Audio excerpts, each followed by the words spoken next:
Well, hello everyone. We continue our epic journey to Antarctica, and we're going now to South Georgia. Now, this island is so remote, and this is where Shackleton's famous rescue story played out. Now, we got off the boat and we got onto the Zodiacs. The entire trip from here on out would only be accessing everywhere we would go on Zodiacs, and really a professional crew at the highest level. And we went offshore at Salisbury Plain. Now, this is one of the largest penguin colonies in the world. And everywhere you look, there are penguins. There's over 60,000 penguins here, tons of seals, and they come right up to you. You don't want to get too close to them. They will peck you or the seals will bite you, but they come pretty close. They're pretty curious, and it's just a fascinating place. So as we walked down the beach, we went down to the penguin colony, and look at this. Have you ever seen this many penguins? They go all the way up the side of the mountain. They are everywhere, and you really see the circle of life here, because you see the albatrosses and all the birds of prey and the seabirds feeding and fighting and going after each other and going after carcasses of seals that are laying around and stealing eggs from penguins. Everybody seems to be mixing it up in one way or another. This bird here, you can see it's holding its feathers wide because it's saying, hey, I'm the boss, and then kicks this other bird out while he's eating the carcass of a seal that's in this little water pool. So this is definitely nature unleashed. You feel like you're on the edge of the earth. You feel like you're so far out there. Most people will never see the places we've seen and the nature in its rawest form. And everybody just mixing it up for survival. And including us. I mean, the seas were really tough. These were all the baby penguins that still have their fur on them. They're just very cute in the rookery. And here's another bird going around looking for an egg to steal. And boy, are they good at it. They divert your attention away in a second, and next thing you know, they've stolen your egg. Okay, guys, come on, gather around. We gotta take a picture. We're gonna take a picture. It's gonna be a good one, I promise. We're gonna get the ship in the background, I promise. It's gonna be a good one. Come on, everyone get in here. I'm gonna be in the middle, though. I'm gonna be the star. Everyone gather around. Come on, gather around. We got a nice backdrop. We got the Zodiacs. We got the ship. Everyone get in here. Okay, I'm the star, though. Gather around me. What the hell? Hey, Bob, check out those clowns in the red suit. What are they thinking? Don't they know they can just jump in the water? I mean, you swim in this stuff. You don't use a boat. Finally. Oh, look at these guys in these black suits. At least they're looking somewhat like ours. I think they understand that this is water to swim in. Ugh. So many penguins. Oh, hey, check out my mink coat, man. Pretty sharp, hey? Whoa. Finally, they're leaving. Gosh, 100 of these red coats. Get out of here. Good riddance. Hey, buddy. Grow some hair on your chest. Man, you don't look much like a penguin at all. Be a man. What do these other guys do? Shave their chests? Come on, you gotta be kidding me. So we made lots of new friends, from penguins to our new friends Chris and Kristen. And from there, we went on to our next stop, which was Stromness. So we just continue around the island now, and they started to load the Zodiacs down.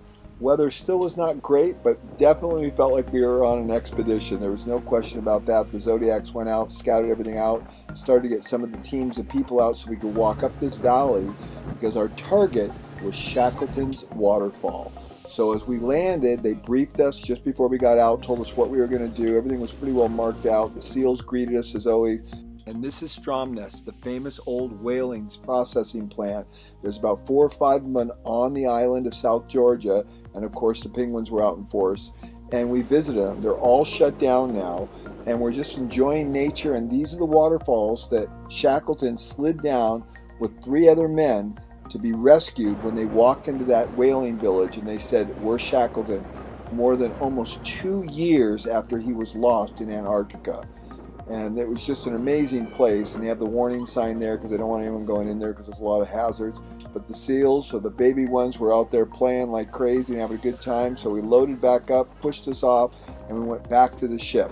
Then we traveled along the coastline, and it's so rugged and so isolated. It's just really unbelievable. Rugged mountains up to about 10,000 feet. And remember, Shackleton crossed these mountains, which is a staggering thought, because he landed on the wrong side of the island. And in order to be rescued, he had to cross the mountains after being lost at sea for 18 months. Next stop, Grytviken. And this is really one of the most beautiful places, and the weather was just fantastic. So the weather changes all the time. So in the same day, it went from okay to fantastic. And we landed at Grytviken, and we went in and we hiked around, and it was just unbelievable. But our number one target was the graveside of Ernest Shackleton. So right below the graveyard were all these elephant seals, and this is where Shackleton was buried, in this beautiful setting on this spectacular day. Normally the weather here is horrific, full of ice and snow, and there isn't anything really green except for in the summertime. We happen to be there in the summertime. But this is where Ernest Shackleton is actually buried, and we have an historian on the trip with us, and he explains some of the details to us. Got a couple pictures in the area, but it's just a beautiful area, and we were so fortunate to have this spectacular day. But here lies one of the greatest explorers of all time. Then we hiked up the mountain, and we had a beautiful, beautiful afternoon overlooking Grytviken, and it was a picture perfect day. I mean, everything was spectacular. I even took off my coat. We got a picture at the top, little streams coming down, beautiful green and lush. And then we went down to the whale processing area, and we saw the abandoned whaling ships with the harpoons mounted on the front of them, and the docks that were deteriorating, and the church that was set perfectly framed by these mountains. We went in and rang the bells in the church, and we looked around. This was actually a flat-packed church, kind of like an IKEA church that was built in Norway, flat-packed and put it on a ship, and then brought it out here and assembled it. And they used it for all kinds of things, and they had a great library in the back, and the books were absolutely stunning. I pulled one out and posed for a picture. Beautiful setting, and these are some of the old diesel engines that ran the plant.